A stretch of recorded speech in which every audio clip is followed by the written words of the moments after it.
Hello and welcome, my dear student. Welcome again to your educational platform that is Exam Hut. So, dear student, आज हम discuss करने वाले हैं thermodynamics के अंदर बहुत ही इंपॉर्टेंट टॉपिक थर्मोडायनेमिक्स का सेकंड लॉ। इससे पहले हमने बहुत डिटेल में स्टडी किया था फर्स्ट लॉ ऑफ थर्मोडायनेमिक्स। देखिए, सेकंड लॉ ऑफ थर्मोडायनेमिक्स पे हम जाएं उससे पहले हम हीट इंजन और रेफ्रिजरेटर के बारे में डिटेल में समझ लेते हैं। हालांकि हीट इंजन और जो रेफ्रिजरेटर है दोनों टॉपिक नीट और जेई से स्किप कर दिए गए हैं, बट फिर भी हम क्योंकि जो 11th क्लास का स्टूडेंट है यहाँ कनेक्टेड है, उनके सिलेबस में हम उनके लिए जरूर पढ़ेंगे। ठीक है, इस बार 2024 में ये सिलेबस में नहीं है। सो अभी हम सबसे पहले हीट इंजन के बारे में बात करते हैं। हीट इंजन बेसिकली एक ऐसा डिवाइस है जो क्या करता है, हीट एनर्जी को वर्क डन में कन्वर्ट करता है। ठीक है, हीट एनर्जी को मैकेनिकल वर्क डन में कन्वर्ट करता है। इसमें तीन मेजर पार्ट होता है, सोर्स, वर्किंग सब्सटेंस और सिंक। ठीक है, सोर्स हम किसको बोल रहे हैं, एक ऐसा पोर्शन जो मेंटेन है, हीट का रेजर्वेयर है जहां पे हीट स्टोर होती है बेसिकली, जो हाई टेम्परेचर पे है और T1 टेम्परेचर के ऊपर मैंने इसको मेंटेन किया है। अगर इसमें से मैं कितनी भी अमाउंट में हीट कंज्यूम करूं, एक्सट्रैक्ट करूं, तो सोर्स की जो हीट है उस पर कोई इफेक्ट नहीं पड़ेगा। सोर्स की जो हीट है वो मेंटेन रहेगी। ठीक है, इसी के बाद जो है वर्किंग सब्सटेंस, इसमें हम हीट इंजन के अंदर स्टीम, पेट्रोल एक्सेट्रा, डीजल ये यूज कर सकते हैं। देन सिंक जो है इसको हमने मेंटेन किया एज कंपेयर टू सोर्स। अगर हम बात करें तो सिंक का जो टेम्परेचर है वो T2 पे है, लेस है। यहाँ ये कहें कि T1 is greater than T2। अच्छा, सोर्स से आप कितनी भी हीट कंज्यूम कर रहे हो, एक्सट्रैक्ट कर रहे हो, उसके टेम्परेचर पे, जैसे साउंडिंग जो है हमारा सोर्स एक किस्म से, तो उसके टेम्परेचर पे कोई इफेक्ट नहीं पड़ता। बट सिंक जो है उसका टेम्परेचर T2 पे मेंटेन है। इसमें अगर हम हीट कंज्यूम करते हैं या डालते हैं तो इसके टेम्परेचर पे इफेक्ट पड़ता है। ठीक है, सो ये भी रिजर्वेयर है हीट का, बट लो टेम्परेचर के ऊपर। वर्किंग सब्सटेंस, अब यहाँ पे एरो के साइन देख रहे हो, हीट कहां से कहां कंज्यूम की, सोर्स से Q1 अमाउंट में हीट कंज्यूम की, और इस Q1 अमाउंट ऑफ हीट में से कुछ वर्क डन में कन्वर्ट कर दिया हमने, कुछ वर्क डन में चली गई, और बाकी बची हुई हीट सिंक को चली गई Q2 अमाउंट में। ठीक है, so W is equal to Q1 minus Q2। Q1 minus Q2 का डिफरेंस ही जो है वर्क डन है पर साइकिल। ये एक साइक्लिक प्रोसेस होगी पूरी कंप्लीट, हर साइकिल में रिपीट होगा। सो वेल, अभी हम हीट इंजन की एफिशिएंसी पे बात करते हैं। एफिशिएंसी हीट इंजन की एफिशिएंसी का मतलब है work done per cycle to the amount of heat extracted from the source per cycle. यानी एफिशिएंसी को हम डिफाइन कर सकते हैं work done to the amount of heat extracted from the source. Q1 amount में हीट आपने consume की है और वर्क डन इसके रिस्पेक्ट में कितना है पर साइकिल में, उसी को हम एफिशिएंसी बोलते हैं। तो वर्क डन आपने नोटिस किया यहाँ पे क्या था, Q1 minus Q2। Q1 minus Q2 work done है, यहां मैंने लिख दिया Q1 minus Q2 upon Q1। आप ये भी लिख सकते हो। ठीक है, और इसको चाहे तो आप 1 माइनस Q2 ओवर Q1 भी लिख सकते हैं।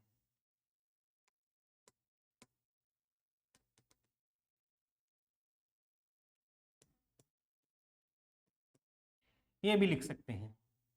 ठीक है, अब बेसिकली इसको हम एफिशिएंसी बोलते हैं। अगर हम कार्नोट इंजन की बात करें, कार्नोट इंजन में हम जो Q2 बाई Q1 है, इसका रेशियो हमारा किसके बराबर आएगा, टेम्परेचर T2 बाई T1 के बराबर आएगा। ठीक है, तो इसको मैं इस तरीके से भी लिख सकता हूं 1 minus T2 by T1।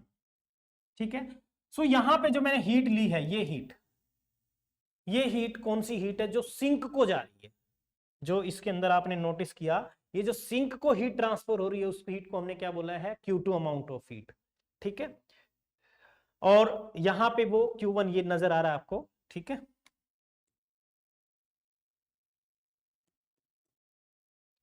Q2 temperature किसका है, सिंक का, और ये सोर्स का। तो इस तरीके से इस फॉर्मूले पे बेस्ड क्वेश्चन आते थे पहले, बट अभी नीट जेईई में नहीं, बट सिलेबस में जो 11th क्लास का स्टूडेंट है उनके लिए इंपॉर्टेंट है। एफिशिएंसी हम इस तरीके से कैलकुलेट करते हैं, पर साइकिल में है ये सारा। ठीक है, टेम्परेचर को आप केल्विन में रखेंगे। ठीक है, अब बात आती है कि जो एफिशिएंसी है Neeta, it is never equal to 100%। ये कभी भी 100% नहीं हो सकती। यानी एफिशिएंसी 1 के बराबर नहीं आ सकती। अब ऐसा अगर होगा तो मैंने कहा कि कुछ अमाउंट ऑफ हीट जो है अगर आप सिंक को जा रही है, सिंक को जाने का मतलब हीट इंजन है, जैसे मान लो कि इंजन का गर्म होना हो गया, इंजन साउंड प्रोड्यूस करता है, वो जो फॉर्म में एनर्जी का लॉस हो रहा है, सो Q2 अमाउंट ऑफ हीट यहाँ पे लॉस को रिप्रेजेंट करता है। ठीक है, तो बेसिकली यहां पे मैंने लिखा है नीटा जो है 1 कब हो सकता है, जब Q2 की वैल्यू 0 हो, या Q1 हमने सोर्स से हमने Q1 अमाउंट ऑफ हीट जो हमने एक्सट्रैक्ट की है वो इनफाइनाइट अमाउंट में हो, समथिंग अपॉन इनफाइनाइट 0 हो जाएगा, वो भी पॉसिबल नहीं है। लेकिन Q2 जो है हम 0 करने की कोशिश करें वो भी पॉसिबल नहीं है, किसी भी तरीके से जो एनर्जी का लॉस है वो 0 नहीं किया जा सकता। सो हम ये कह सकते हैं कि हीट इंजन की एफिशिएंसी कभी भी 100% नहीं हो सकती। ठीक है, चलो बेटा नेक्स्ट चलते हैं।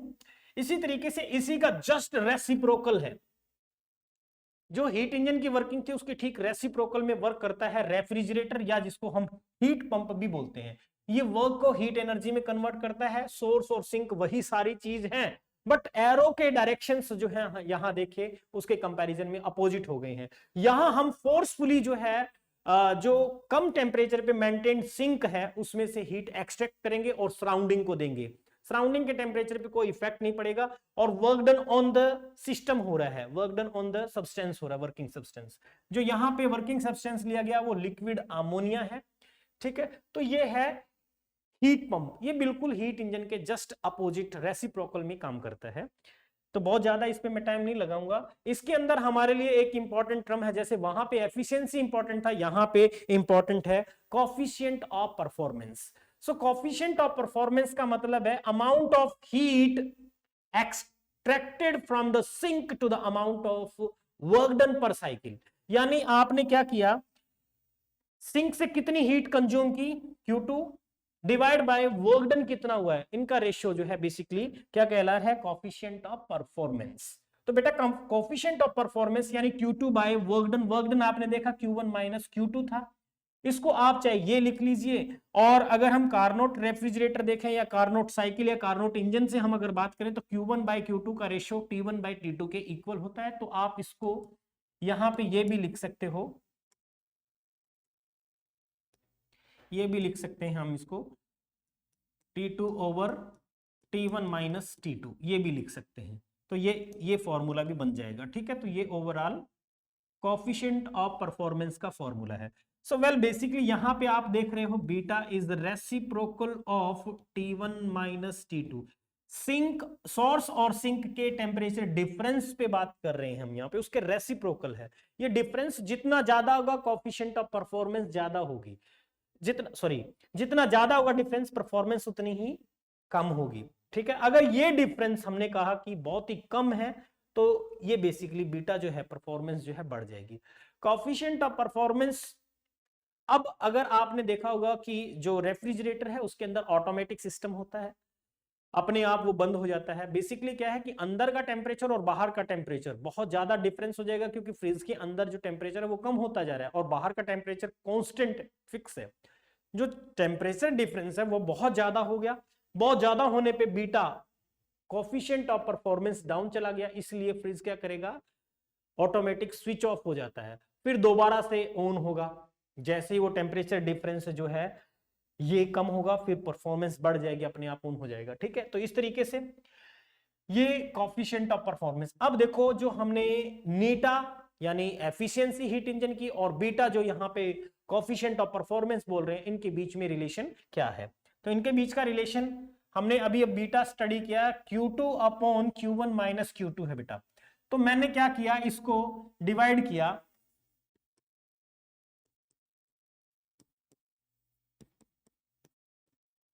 And denominator by Q1।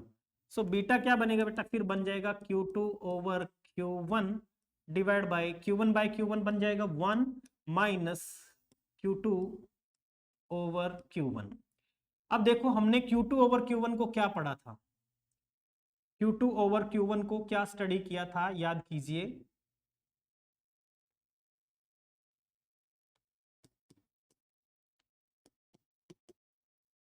T2 over T1 भी कहा था, चाहे इस फॉर्म में भी निकाल सकते हो आप इसको। ठीक है, इस फॉर्म में भी हम इसको निकाल सकते हैं। क्लियर है? लेकिन बात आ रही है कि नीटा के साथ में क्या रिलेशन, तो नीटा का रिलेशन क्या था, नीटा याद कीजिए क्या था, नीटा इज बेसिकली इक्वल्स टू, हमने पढ़ा था work done amount of heat consume पर सेकेंड, तो आप इसको ये लिख सकते हो Q1 minus Q2 upon Q1, और इसको आपने लिखा था 1 माइनस Q2 ओवर Q1। तो मेरे कहने का मतलब यहां से मैं Q2 ओवर Q1 की अगर वैल्यू कैलकुलेट करूंगा तो 1 माइनस नीटा है, तो ये फॉर्मूला जो है यहां यूज किया जा सकता है। तो मेरे कहने का मतलब है देखो Q2 ओवर Q1 की वैल्यू है 1 माइनस नीटा, और यहाँ 1 माइनस Q2 ओवर Q1 है, उसकी वैल्यू है नीटा। तो ये रिलेशन जो है बन के हमारे पास आ गया। ठीक है, बेसिकली अगर आपको कोफिशिएंट ऑफ परफॉर्मेंस निकालना है, हीट इंजन की एफिशिएंसी आपको पता है, तो आप ये फॉर्मूला यूज करके निकाल सकते हो। चलो नेक्स्ट बात करते हैं, जो हमारा सबसे इंपॉर्टेंट टॉपिक है आज का, जो सिलेबस में भी है, नीट जेई के लिए भी इंपॉर्टेंट है और आपके 11th क्लास के भी जो सिलेबस के स्टूडेंट हैं उनके लिए भी। Second law of thermodynamics. अपने को पता है फर्स्ट लॉ ऑफ थर्मोडायनेमिक्स की कुछ लिमिटेशंस रही, अपने को ये नहीं पता था कि हीट किधर से किधर ट्रांसफर होगी। अभी तो आज अपने को पता है कि हीट जो है हमेशा हाई टेम्परेचर से लो टेम्परेचर की तरफ फ्लो होती है ऑटोमेटिकली, लेकिन उस टाइम पे जब फर्स्ट लॉ ऑफ थर्मोडायनेमिक्स बना तो हमें पता था कि टेम्परेचर के बारे में उस टाइम पे अपने को पता ही नहीं था।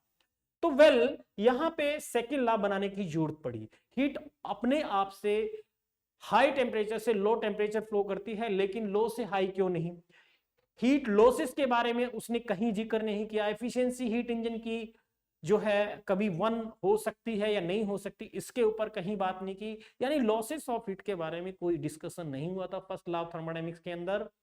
और अब जो है हम सेकेंड लॉ ऑफ थर्मोडायनेमिक्स पे जा रहे हैं, तो इनकी 3 अलग अलग स्टेटमेंट स्टडी करेंगे, जिसमें हम सबसे पहले सेल्सियस स्टेटमेंट स्टडी करेंगे। सेल्सियस स्टेटमेंट का मतलब क्या है, सेल्सियस ने एक इंपॉर्टेंट स्टेटमेंट दी जिसके अंदर कह रहा है कि कोई भी सेल्फ एक्टिंग मशीन हम नहीं बना सकते जो हीट ट्रांसफर करती हो कोल्ड बॉडी से हॉट बॉडी की तरफ।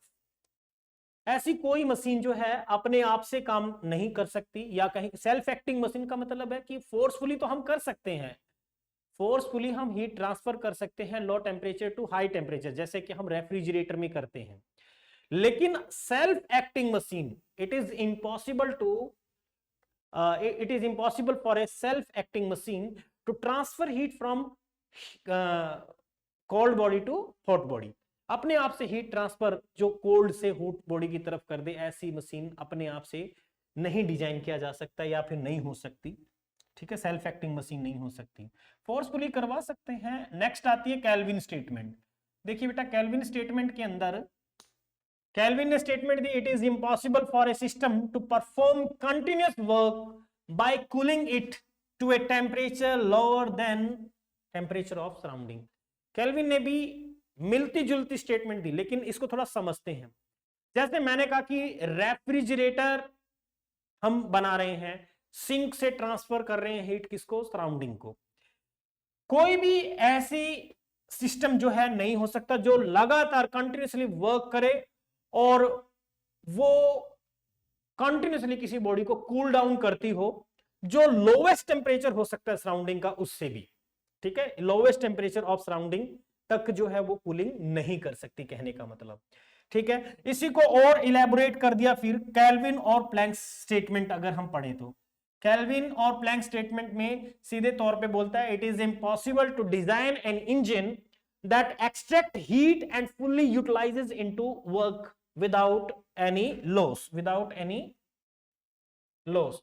ठीक है, बिना किसी लॉस के कोई भी हीट इंजन अपनी 100% एनर्जी को 100% फ्यूल को हम ये कहें कि वर्क डन में कन्वर्ट करता हो या हीट को वर्क डन में कन्वर्ट करता हो, इम्पॉसिबल है। ठीक है, या सीधे तौर पे इससे हम ये कह सकते हैं कि कोई भी हीट इंजन ऐसा नहीं हो सकता जिसकी एफिशिएंसी 100% हो सके। ठीक है, तो ये तो थी स्टेटमेंट की बात। नेक्स्ट बात करते हैं कार्नोट इंजन।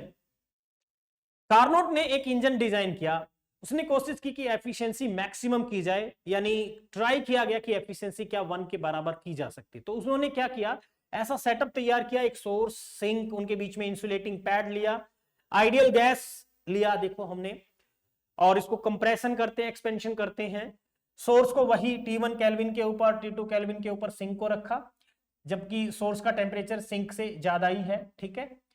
और आइडियल प्रोसेस जो है करवाने की कोशिश की और जो एफिशिएंसी चेक की, हालांकि ये भी 1 के बराबर नहीं था, लेकिन फिर भी जो है एफिशिएंसी मैक्सिमम थी और बाकी सारे हीट इंजन से, ठीक है। तो यानी कार्नोट की थ्योरम अगर हम स्टडी करें तो उसमें दो इंपॉर्टेंट स्टेटमेंट समझ में आती है। पहली स्टेटमेंट बोलती है कि जो एफिशिएंसी है कार्नोट इंजन की, बाकी अदर जो जितने भी हीट इंजन होंगे उनसे ज्यादा होगी, working between two temperature range T1 और T2 के बीच में अगर दो इंजन काम कर रहे हैं तो। और जो एफिशिएंसी है do not depend upon the nature of working substance. Working substance आपने क्या लिया है इसके नेचर पे डिपेंड नहीं करती एफिशिएंसी। दो यहां पे कार्नोट की थ्योरम है, स्टेटमेंट है। सो ये जो कार्नोट इंजन है ये 4 प्रोसेस में अपनी प्रोसेस कंप्लीट करता, 1 साइकिल कंप्लीट करता है, जिसके अंदर पहली जो प्रोसेस है वो है आइसोथर्मल एक्सपेंशन।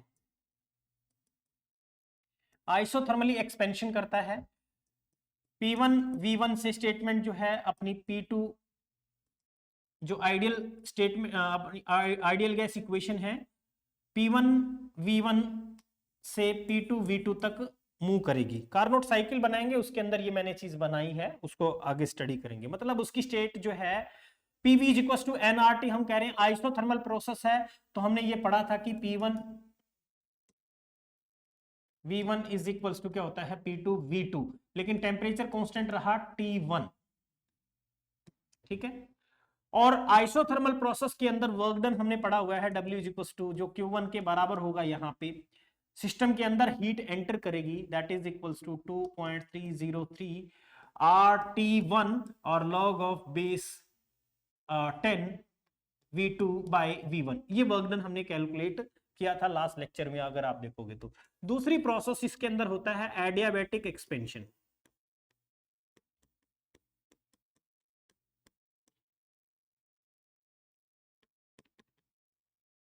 एडियाबैटिक एक्सपेंशन, इसमें हम लिखेंगे कि P2 V2 raise to the power gamma is equals to हो जाएगा P3 V3 raise to the power gamma. Gamma यहाँ पे Cp बाय Cv है, ठीक है। और इसमें टेम्परेचर T1 से चेंज होके T2 आ जाएगा, टेम्परेचर भी चेंज होगा, ठीक है। यानी इस साइकिल को अगर हम देखें तो यहाँ कार्नोट साइकिल बने बनाया, ग्राफ पीवी ग्राफ बनाते हैं 4 प्रोसेस के लिए। ए से बी मैंने ग्राफ बनाया है, ये एक्सपेंशन के लिए आइसोथर्मल एक्सपेंशन जो T1 टेम्परेचर पे हो रहा है, ए से बी पॉइंट तक एक्सपेंडिंग, ठीक है। उसके बाद बी से सी तक एक्सपेंशन है एडियाबैटिकली। तो उसकी प्रोसेस जो P1 V1 से P2 V2 पे आई टेम्परेचर T1 पे, इसको हम बोल रहे हैं आइसोथर्मल एक्सपेंशन। दूसरा B से C आ रहा है, इसको हम बोल रहे हैं एडियाबैटिक एक्सपेंशन। P2 V2 और टेम्परेचर T1 से P3 V3 टेम्परेचर T2 पे आ जाती है। यहां टेम्परेचर कितना है T2।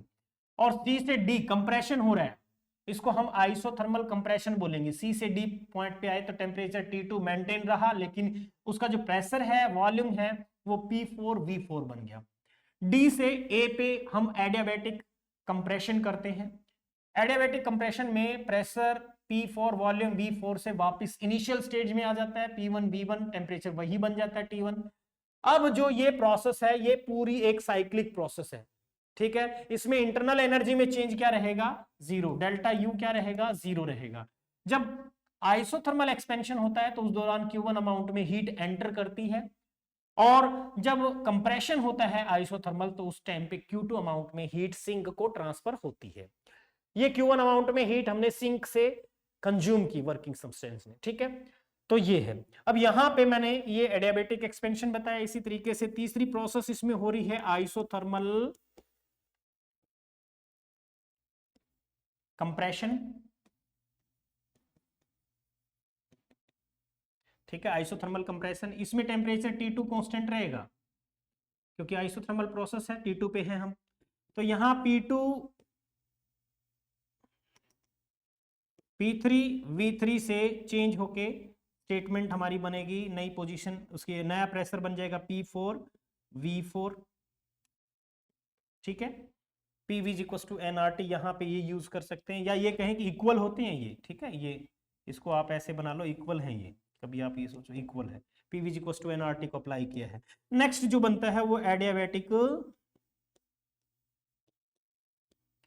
कंप्रेशन, इसको हम बोलेंगे एडियाबैटिक कंप्रेशन। तो इसमें अब इसकी जो स्टेज है P4V4 raise to the power gamma is equals to P1 V1 raise to the power gamma पे आ जाता है, टेम्परेचर T2 से वापस T1 पे मेंटेन हो जाता है, ठीक है, ये है। और जो आइसोथर्मल कंप्रेशन हुआ, इस दौरान जो वर्क डन है वो वर्क डन Q2 के बराबर होगा। इस बार जो वर्क डन होगा यहाँ पे वर्क डन W1, इसमें जो वर्क डन होगा इसको हमने पढ़ा हुआ है W2 which is equals to R T1 minus T2 over gamma minus 1, ये होता है, ठीक है।